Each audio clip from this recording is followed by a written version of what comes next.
Good morning students. आज हम बात करने जा रहे हैं पाइथन पांडास डेटा फ्रेम में ग्रुप बाय फंक्शन की, और काफ़ी इंपॉर्टेंट फंक्शन है ये। और आपने इसे एसक्यूएल में भी पढ़ा होगा, ग्रुप बाय। तो जहाँ तक दोनों की वर्किंग की बात है, दोनों में ऑलमोस्ट ये सेम बिहेव करता है। वहाँ भी हम इसे ग्रुप बनाने के लिए यूज़ करते थे, पर्टिकुलर जब भी कभी हमें डेटाबेस के अंदर ग्रुप बनाना होता था, और डेटा फ्रेम के अंदर भी ये अगर हमें ग्रुप बनाना होगा तो वहाँ भी यहाँ भी हम इसे ग्रुप बाय फंक्शन को यूज़ करेंगे। सेकंड इंपॉर्टेंट थिंग ये है कि ये एग्रीगेट फंक्शन के साथ यूज़ होता है। और एग्रीगेट फंक्शन कौन से होते हैं हम पहले से जानते हैं, count, sum, min, max, mean, ये सब एग्रीगेट फंक्शन होते हैं। साथ ही साथ इसको स्प्लिट अप्लाई कंबाइन प्रोसेस बोला जाता है। स्प्लिट अप्लाई कंबाइन प्रोसेस बोला जाता है। तो ये कुछ इंपॉर्टेंट बातें थी ग्रुप बाय फंक्शन के बारे में। चलिए एक करके पॉइंट डिस्कस करते हैं। First point is pandas data frame group by function is use to group rows that have same values. तो ये ग्रुप को ये रोज को ग्रुप करने के लिए किया जाता है जिसकी सेम वैल्यूज हो। Second thing is it is mostly use with aggregate functions, that is and aggregate functions are count, sum, min, max, mean to get the statics based on some to static based on one or more column values, and it is very similar to the SQL group by statement. As I told you earlier that it is very similar to SQL group by statement, and it is also called as split apply combine process. Okay, अब इसे split apply combine process क्यों बोला जाता है? क्योंकि इसमें 3 process होते हैं, split, then apply and then combine. तो the group by function split the data based on some criteria. सबसे पहले ये किसी एक क्राइटेरिया के बिहाफ पर डेटा को स्प्लिट करेगा। Then the aggregate function is apply to each of the group. उसके बाद आपका जो एग्रीगेट फंक्शन होगा वो सभी ग्रुप पर अप्लाई होगा। इसका मतलब हम इसे अप्लाई करने जा रहे हैं, स्प्लिट के बाद अप्लाई आ जाएगा आपका। And then at last the groups are combined together to create the result of the data frame. और लास्ट में हम ग्रुप्स को कंबाइंड कर देंगे, ठीक है, डेटा फ्रेम का रिजल्ट लेने के लिए। तो इसलिए इसे स्प्लिट अप्लाई कंबाइन प्रोसेस बोला जाता है। 3 पार्ट्स में डिवाइडेड है ये, स्प्लिट अप्लाई कंबाइन। सबसे पहले हम क्राइटेरिया के बिहाव पर डेटा को स्प्लिट करेंगे, देन एग्रीगेट फंक्शन के थ्रू अप्लाई करेंगे, और लास्ट में हम कंबाइन करेंगे रिजल्ट, डेटा फ्रेम का रिजल्ट लाने के लिए। तो इसे स्प्लिट अप्लाई कंबाइन प्रोसेस बोला जाता है। और जहाँ तक इसकी वर्किंग की बात है तो वर्किंग तो ऑलमोस्ट सेम ही है जैसे एसक्यूएल के हम पढ़ते थे इसको, तो वही लगभग वर्किंग है। तो कॉन्सेप्ट तो बेसिक वही है, बाकी इसमें सिंटैक्स का आपको देखना पड़ेगा क्योंकि दोनों अलग अलग बातें हैं। माई एसक्यूएल एक डीबीएमएस है और पाइथन एक प्रोग्रामिंग लैंग्वेज है। ओके, चलिए देखते हैं नेक्स्ट। एक प्रोग्राम है यहाँ, तो सबसे पहले इसी को समझते हैं और देखते हैं कि किस तरीके से अप्लाई किया गया है ग्रुप बाय फंक्शन को। फर्स्ट ऑफ ऑल आप देख पा रहे होंगे इसमें हम सबसे पहले जो भी असेंशियल लाइब्रेरीज़ हैं जो हमें प्रोग्राम में जिनकी हमें ज़रूरत पड़ सकती है वो सभी इंपोर्ट कर लेंगे। तो उसके लिए पहले लिखा गया है, जैसे आप देख सकते हैं, import pandas S P D. इसका सिंपल सा मीनिंग ये है कि पांडाज को हमने इंपोर्ट कर लिया है, ये लाइब्रेरी है, और इसका एक अल्टरनेटिव नेम भी दे दिया, अल्टरनेटिव नेम है पी डी।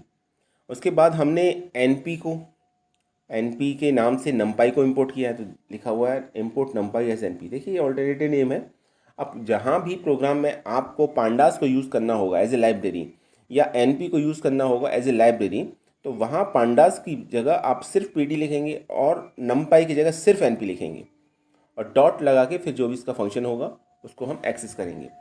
तो सबसे पहले तो अगर हमें कुछ भी करना है तो हमें डेटा फ्रेम क्रिएट करना पड़ेगा, और इसीलिए सबसे पहले आपको डेटा फ्रेम क्रिएशन करना बताया भी था, डेटा फ्रेम सीरीज़।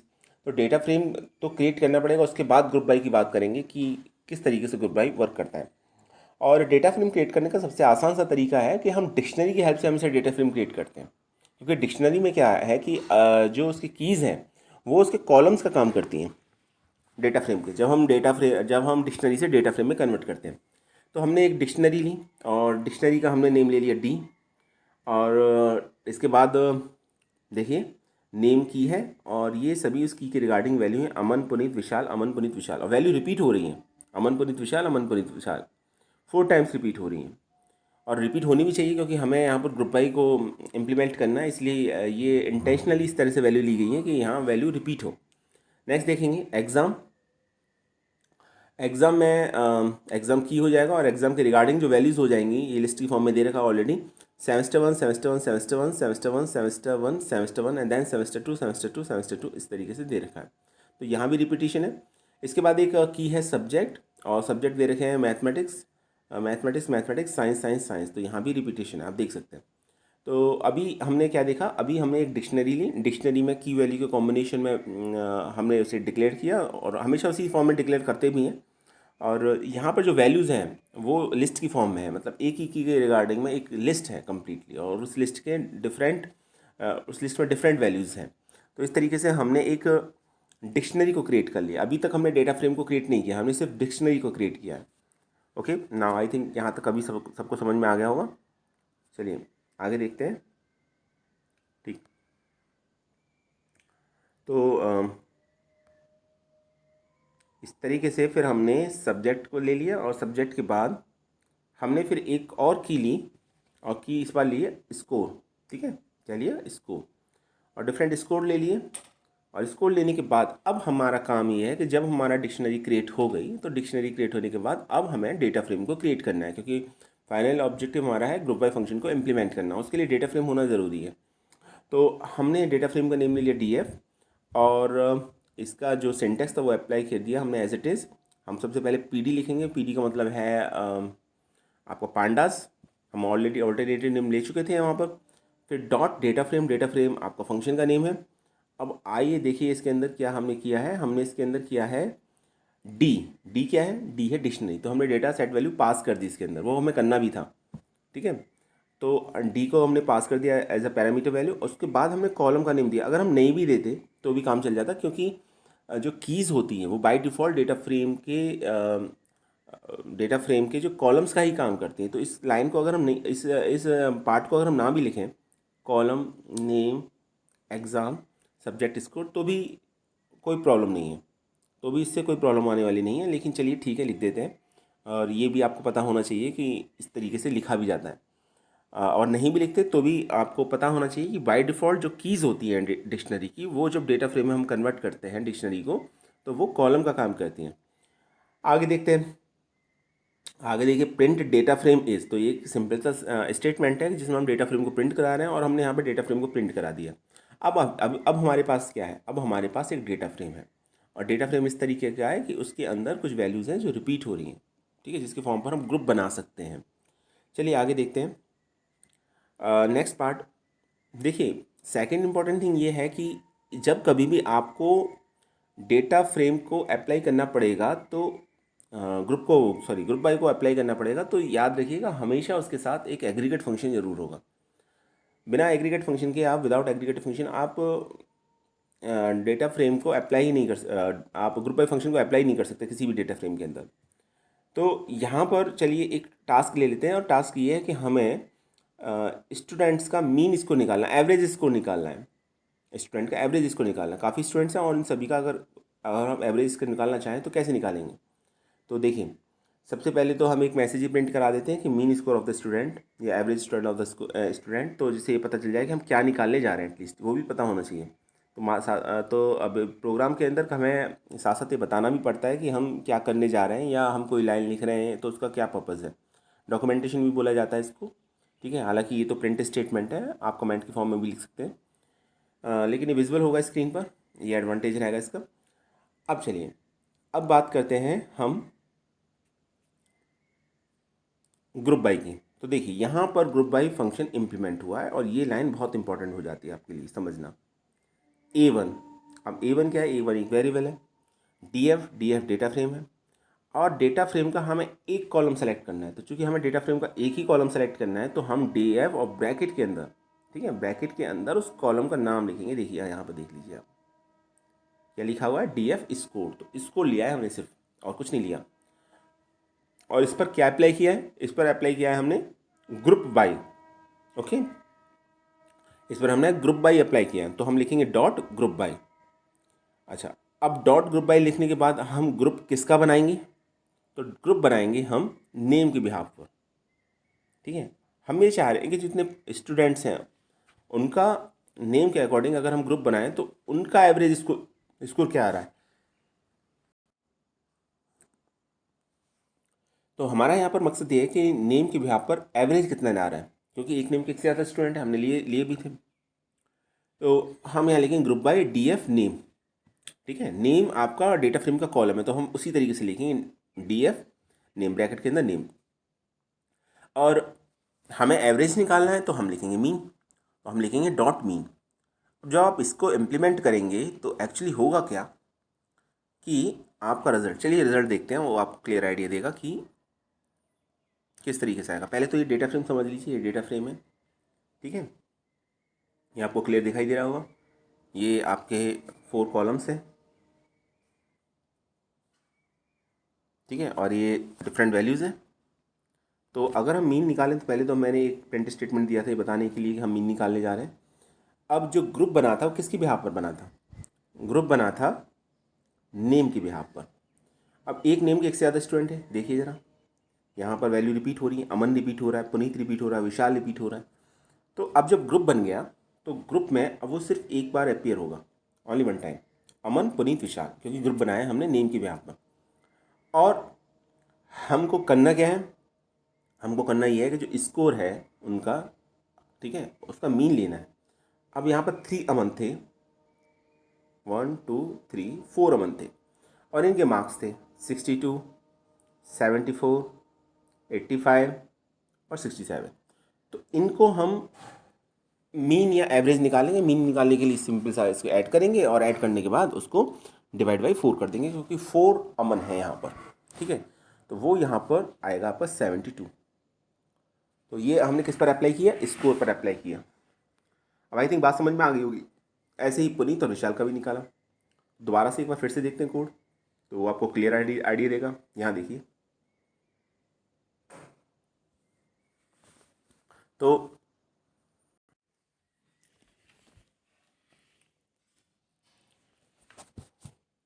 इस केस में हमने देखा कि किस तरीके से हमने ग्रुप बाय फंक्शन का यूज़ करके मीन स्कोर निकाला और डिफरेंट स्टूडेंट्स का, ठीक है, नेम के बिहाफ पर हमने ग्रुप बनाया और स्कोर का हमने मीन निकाला।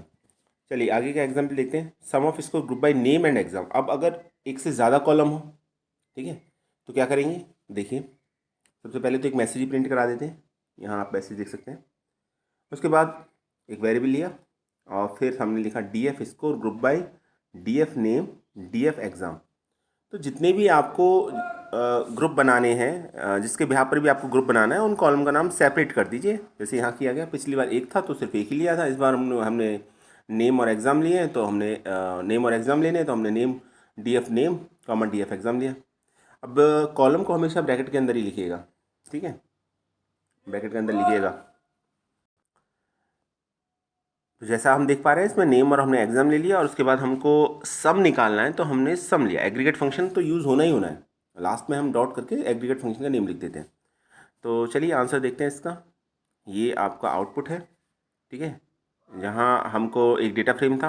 अब देखिए, हमने आपके 2 कॉलम्स लिए जिनके वहाँ पर हमने ग्रुप बनाया। वो कौन कौन से हैं? वो हैं आपके नेम और एग्ज़ाम। तो ये देखिए, ये है नेम और ये है एग्ज़ाम। ये इस तरह से अपीयर होंगे। तो नेम आएगा, फिर एग्ज़ाम आएगा, ठीक है। तो नेम और एग्ज़ाम आ रहे हैं और दोनों वन वन टाइम अपीयर हो रहे हैं। अमन सेमेस्टर 1 और सेमेस्टर 2, पुनीत सेमेस्टर 1 सेमेस्टर 2, विशाल सेमेस्टर 1 सेमेस्टर 2। अब वो अमन नेम के जितने भी स्टूडेंट हैं उनके सेमेस्टर 1 में कितना स्कोर आया है ये यहाँ विजिबल है, ठीक है। उनका सेमेस्टर 2 में कितना स्कोर आया है वो यहाँ विजिबल है। इसी तरीके से पुनीत का सेमेस्टर 1 और सेमेस्टर 2 में, विशाल का सेमेस्टर 1 और सेमेस्टर 2 में स्कोर यहाँ पर क्लियर लिखा हुआ है, ठीक है। तो अभी हमने इसमें क्या किया? इसमें पिछली बार से क्या चेंज किया? पिछली बार तो हमने सिर्फ जब ग्रुप बनाया था तो एक कॉलम लिया था। इस बार हमने एक कॉलम नहीं लिया, इस बार हमने लिए 2 कॉलम, 2 कॉलम्स लिए हमसे, ठीक है। और तो कॉलम एक से ज़्यादा ले सकते हैं, बात ये समझने की है। और कॉलम एक से ज़्यादा लेने हो तो उसके लिए हम कुछ खास करना नहीं है, हमें सिर्फ कॉमा लगा के दूसरे कॉलम का नेम लिख देना है। और नेम सिर्फ ऐसे ही नहीं लिख देना, नेम डेटा फ्रेम के साथ लिखना है, data frame dot column name, और कॉलम नेम हमेशा ब्रैकेट के अंदर लिखा जाएगा। बाकी सभी चीज़ें पहले की तरह रहेंगी। अब देखिए, अब इसमें सभी वैल्यूज़ जो भी हमने ग्रुप बनाया है, हमने ग्रुप बनाया नेम और एग्ज़ाम के बिहाफ पर, तो वहाँ सिंगल टाइम अपीयर हो रही हैं। ऐसा नहीं है वो more than one time appear हो रही हैं। आप कहेंगे कि सर सेमेस्टर 2 तो 2 बार आ रहा है, लेकिन जब वो सेमेस्टर 1 सेमेस्टर 2 लिखा हुआ है तो पुनीत के लिए लिखा हुआ है, नेम वाइज लिखा हुआ है वहाँ पर, ठीक है। तो इस तरीके से ये ग्रुप बन गया। चलिए आगे देखते हैं। अभी चलिए ग्रुप बनाने हमने, अब एक बार और ग्रुप बनाते हैं। अभी हमें group the entire data frame wise subject and the exam. अब हमें कंप्लीट डेटा फ्रेम का ही ग्रुप बनाना है। अभी तक हम क्या कर रहे थे? अभी तक हम ग्रुप बना रहे थे स्कोर का सिर्फ, ठीक है, स्कोर के बिहाफ पर। लेकिन अगर हम एंटायर डेटा फ्रेम का ग्रुप बनाएं तो फिर क्या लिखेंगे, फिर हम वहाँ कॉलम नेम नहीं लिखेंगे, फिर हम तो वहाँ सिर्फ डेटा फ्रेम ही लिख देंगे। तो हम लिखेंगे DF ग्रुप बाय सब्जेक्ट और एग्ज़ाम। सब्जेक्ट और एग्ज़ाम के यहाँ पर हम ग्रुप बना रहे हैं, ठीक है। लेकिन हम यहाँ पर जो एंटायर डेटा फ्रेम को बना रहे हैं तो डेटा फ्रेम के साथ किसी कॉलम का नेम नहीं लिखेंगे। पिछली बार जो ऑपरेशन परफॉर्म हो रहा था, जिसे हम बोलते हैं एग्रीगेट फंक्शन, तो वो स्कोर पर एप्लीकेबल था खाली, लेकिन अब हमने उसे हटा दिया यहाँ से। हमने लिखा, हमने सिर्फ डेटा फ्रेम का ही नाम लिख दिया। डेटा फ्रेम है हमारा DF dot group by subject exams, ठीक है। और उसके बाद एग्रीगेट फंक्शन अभी हम सम करने जा रहे हैं, और फिर हमने इसको प्रिंट कर दिया। चलिए देखते हैं क्या होता है। देखिए अब होगा क्या कि अब ये होगा आपका, तो सबसे पहले तो मैसेज ही प्रिंट होगा, group the entire data frame by subject and exam and score, ठीक है। तो सबसे पहले तो आपका सब्जेक्ट, अब सब्जेक्ट कौन कौन से हैं, सब्जेक्ट है आपके मैथमेटिक्स और साइंस, ठीक है। और एग्ज़ाम कौन से हैं, एग्ज़ाम है आपका सेमेस्टर 1 और सेमेस्टर 2, तो ये सेमेस्टर 1 और सेमेस्टर 2 आ जाएंगे। तो अब आपके सेमेस्टर 1 और सेमेस्टर 2 के बिहाव पर जो भी आपका सम होगा, क्योंकि हमने सम निकाला है, तो वो आ जाएगा सब्जेक्ट वाइज। ये देखिए, अब ज़रा एक बार इसको देखते हैं। ये रहा आपका, तो सब्जेक्ट एंड एग्ज़ाम, ठीक है। तो अभी आपका क्या निकला, आपका निकला यहाँ पर,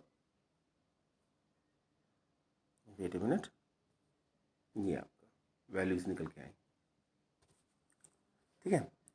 और अभी इसमें हम क्या देखना है, हमें दोबारा से देखते हैं एक बार फिर से।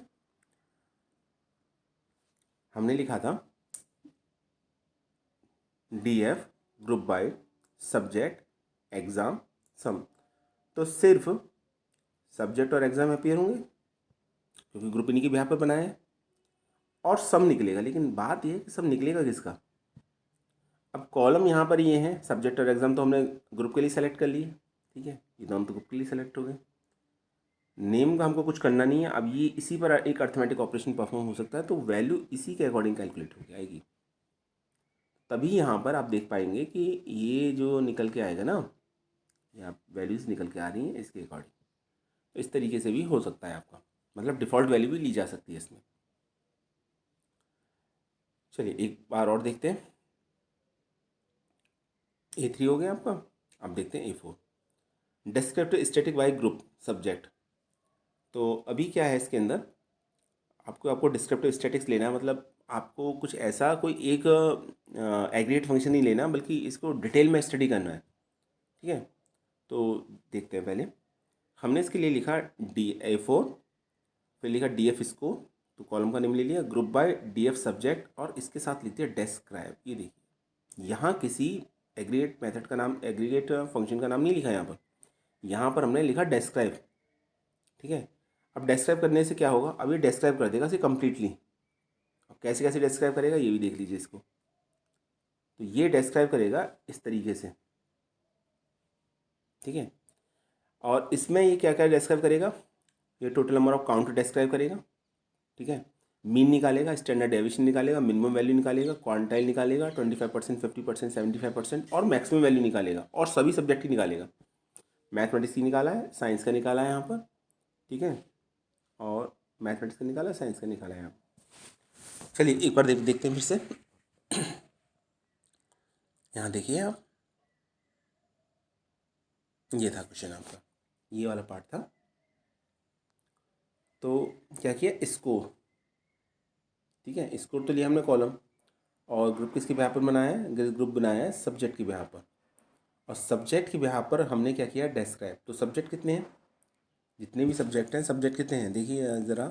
सब्जेक्ट है यहाँ पर मैथमेटिक्स और साइंस, दो ही सब्जेक्ट हैं, एक तो मैथ हो गया और एक साइंस हो गया। तो मैथ और साइंस के बिहाफ पर ये टोटली से डिस्क्राइब करेगा, ठीक है। और ये जितने ऑपरेशन लगेंगे किस पे लगेंगे, ये लगेंगे स्कोर पर। अब देखिए ज़रा एक बार, आई थिंक अब थोड़ा क्लियर हो जाएगा आपको। और तो ये रहा, एक तो मैथमेटिक्स आ गया और एक आ गया ये साइंस आ गया। अब चूंकि हमने डिस्क्राइब किया, तो डिस्क्राइब में क्या होगा कि जितने भी एग्रीगेट फंक्शंस होंगे प्लस क्वांटाइल वगैरह, ये सब आपका कैलकुलेट होके कम्प्लीटली डेटा दिखाएगा आपको। तो टोटल वैल्यूज़ कितनी है, 6 है, मीन कितना है, 59 है मैथमेटिक्स का, स्टैंडर्ड डेविएशन 15 है, मिनिमम वैल्यू 42 है, मैक्सिमम वैल्यू 85 है, ठीक है। और ये है डिफरेंट क्वांटाइल्स, 25%, 50%, 75%। ऐसे ही साइंस का निकालेगा ये आपका, तो ये सभी वैल्यूज़ कैलकुलेट होकर आ जाएंगी। तो ये प्रोग्राम था ग्रुप बाई का। आई थिंक अभी समझ में आ गया होगा आपको। इस प्रोग्राम को एक बार रन करा के देखिएगा तो आपको समझ में आ जाएगा, क्लियर आइडिया हो जाएगा कि किस तरीके से ये वर्क करता है। आगे का टॉपिक देखते हैं। आगे का टॉपिक है क्वार्टाइल।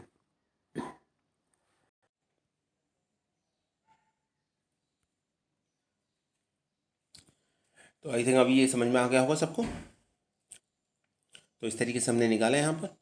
बस ये चीज़ ध्यान रखिएगा कि जब हम डिस्क्राइब करते हैं तो कंप्लीटली डेटा को डिस्क्राइब कर देता है वहाँ पर, ठीक है।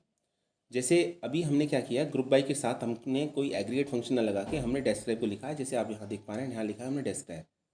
तो जब डिस्क्राइब को लिखा है और डिस्क्राइब किस रेस्पेक्ट में लिखा है हमने, ये किसके रेस्पेक्ट में लिखा है ये भी देखना पड़ेगा हमको। Wait a minute. सब्जेक्ट को लिया है हमने, सब्जेक्ट यहाँ पर ग्रुप बनाया है, ठीक है। और कैलकुलेशन होगी स्कोर की बिहाफ पर। तो जब हमने इसको कैलकुलेट किया तो देखिए आप ज़रा, यहाँ आप देख पा रहे होंगे। तो चूँकि मिनट, तो सब्जेक्ट के बिहाफ पर किया तो सब्जेक्ट तो हमारे पास सिर्फ दो ही थे, और वो थे एक तो मैथमेटिक्स और एक तो साइंस। और हमने चूँकि स्कोर लिया था तो स्कोर के ऊपर कैलकुलेशन होगी, और कैलकुलेशन क्या होगी वो डिस्क्राइब डिसाइड करेगा, और डिस्क्राइब का डिसाइड करेगा, कंप्लीटली डिस्क्राइब कर देगा। क्या करेगा वो, मीन निकालेगा, स्टैंडर्ड डेविएशन, मिनिमम, ठीक है, और मैक्सिमम ये निकालेगा। और साथ साथ ये आपका क्वार्टाइल 25%, 50% और 75% ये भी कैलकुलेट होंगे। तो ओवरऑल पूरी कैलकुलेशन होके आएगी आपके पास। तो कंप्लीटली डिस्क्राइब कर देगा कि मिनिमम वैल्यू कितनी थी, मैक्सिमम वैल्यू कितनी थी, टोटल वैल्यूज़ कितनी थी, ठीक है। 25% कितना था, 25% से बिलो कितना था, 50% से बिलो मार्क्स कितने थे, 75% से बिलो मार्क्स कितने थे। तो ये इस तरह का डेटा आपको टोटल दिखाई दे जाएगा। इसको क्वार्टाइल बोलते हैं, अभी डिस्कस करेंगे इसे थोड़ी देर में। तो और स्टैंडर्ड डेविएशन, स्टैंडर्ड डेविएशन कितना था। तो ये सभी कैलकुलेशन आ जाती हैं डिस्क्राइब से। तो कभी कभी क्या होता है कि हमें कंप्लीटली डेटा को डिस्क्राइब करना होता है इन ऑल एस्पेक्ट्स। तो बजाय ये कि हम खाली एक एग्रीगेट फंक्शन लगाएं और उसके थ्रू हम कैलकुलेट करने की कोशिश करें, हम डिस्क्राइब कर देते हैं। तो डिस्क्राइब फंक्शन का यूज़ करते हैं तो कंप्लीटली डेटा को डिस्क्राइब कर देता है, ठीक है। अब चूँकि हमने इसमें अपनी तरफ से मेंशन किया था स्कोर, तो स्कोर को हर तरीके से कैलकुलेट करके कि मिनिमम कितना है, मैक्सिमम कितना है, ठीक है, स्टैंडर्ड डेविएशन कितना, वो कैलकुलेट होकर आ जाएगा यहाँ पर। और सब्जेक्ट लिए थे हमने, सब्जेक्ट के बिहाफ पर हमने ग्रुप बनाया था। तो सब्जेक्ट दो ही हैं हमारे पास, एक तो हमारे पास मैथमेटिक्स है, साइंस है। तो ये आपका ग्रुप बन जाएगा। आई थिंक अब ये समझ में आ गया होगा। चलिए आगे का बात करते हैं, क्वार्टाइल्स। तो क्वार्टाइल्स क्या है ये समझ लीजिए सबसे पहले। क्वार्टाइल्स आपकी वैल्यूज़ हैं, जो quartiles are the values that break up the data set into quarters. तो डेटा सेट को क्वार्टर्स में ब्रेक करते हैं, तो इसीलिए इसको क्वार्टाइल्स बोला जाता है। डेटा सेट को क्वार्टर्स पर ब्रेक करते हैं, इसलिए इसको क्वार्टाइल्स बोला जाता है। अब ये कितने तरह के होते हैं, ये तीन तरह के होते हैं आपके, basically these are the three types. पहला होता है लोअर क्वार्टाइल, जिसको फर्स्ट क्वार्टाइल भी बोला जाता है, ठीक है। इसका मतलब ये है कि आपका first quartile is the point below which quarter of the data lie. ये वो पॉइंट है जिसके नीचे एक quarter of data, 1/4 of data lie करता है, ठीक है। इसको हम लोअर क्वार्टाइल बोलते हैं। सेकंड आता है मीडियन, जिसको मिडिल क्वार्टाइल बोलते हैं, ठीक है। इसके नीचे half of the data lie करता है, टोटल डेटा सेट का half of the data set lie. Third होता है आपका अपर क्वार्टाइल। अपर क्वार्टाइल में आपका 75% डेटा, यानी 3/4 ऑफ द डेटा लाई करता है, तो इसको बोलते हैं अपर क्वार्टाइल। और एक टर्म और होता है जनरली यूज, जिसे हम क्वांटाइल बोलते हैं। तो क्वांटाइल क्या होता है, इसको ये कंफ्यूज करता है कभी कभी क्वार्टाइल के साथ। क्वांटाइल कट पॉइंट्स होते हैं, ठीक है, that divide the sample data weight into सब ग्रुप। जो डेटाबेस को, डेटा सेट्स को सब ग्रुप्स में डिवाइड करते थे,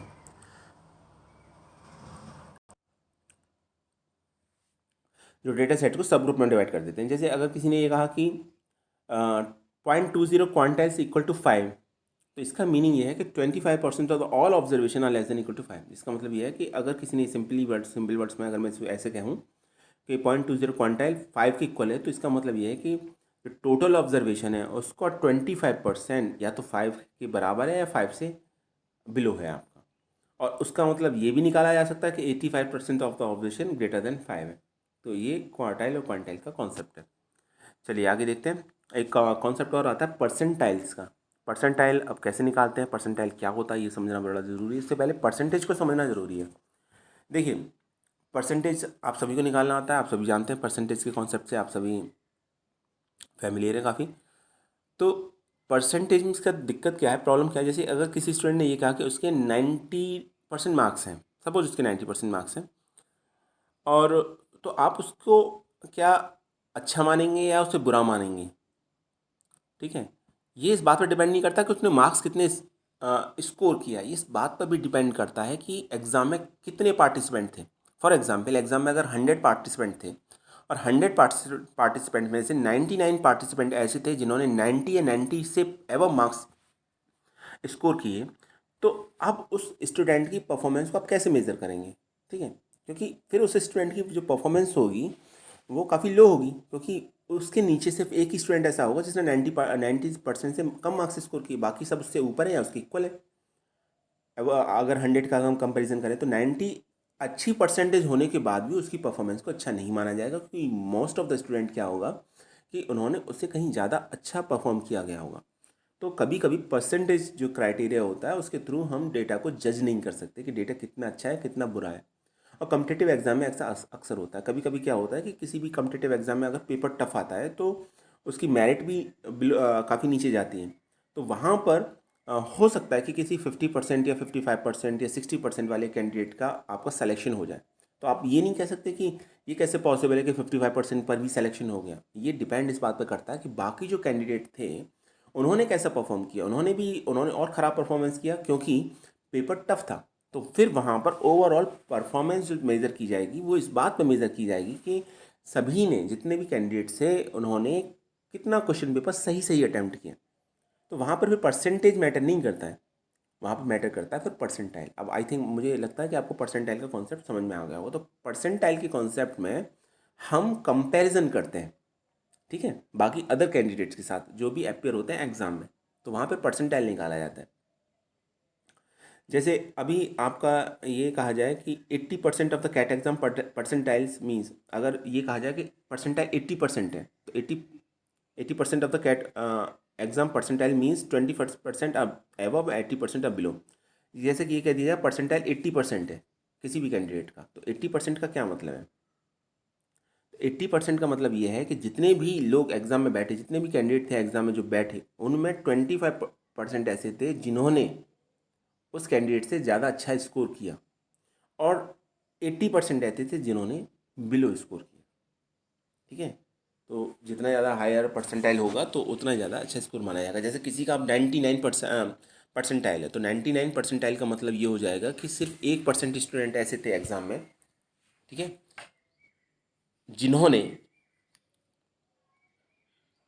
1% स्टूडेंट ऐसे थे जिन्होंने उस कैंडिडेट से ज़्यादा अच्छा परफॉर्मेंस किया, बाकी 99% उससे बिलो थे। तो ये ओवरऑल कंपैरिजन बताता है। तो आई थिंक अभी परसेंटाइल और परसेंटेज आपको क्लियर हो गया होगा।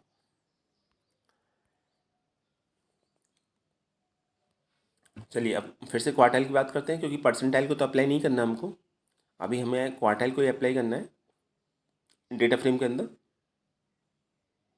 तो कॉन्सेप्ट ये है कि percentile divide the whole population into 100 sub groups where the quartiles divide the population into 4 groups.